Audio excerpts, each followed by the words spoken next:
carbonara. Carbonara, yan po ang ating nabiling almusal for today. Kasi po ako ay naglakad. At bumili rin tayo ng pansit malabon. Yan. Para pag uwi ko, kakain na lang tayo. Yan. Tapos, mamaya marami tayong gagawin uli at tayo po ay mayroon din ditong prutas.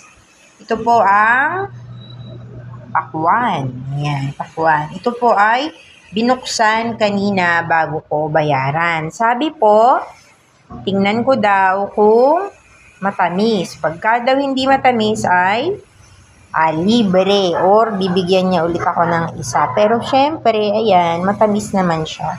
So, ito po ang ating pakwan. Ito po ay pakwan na oblong.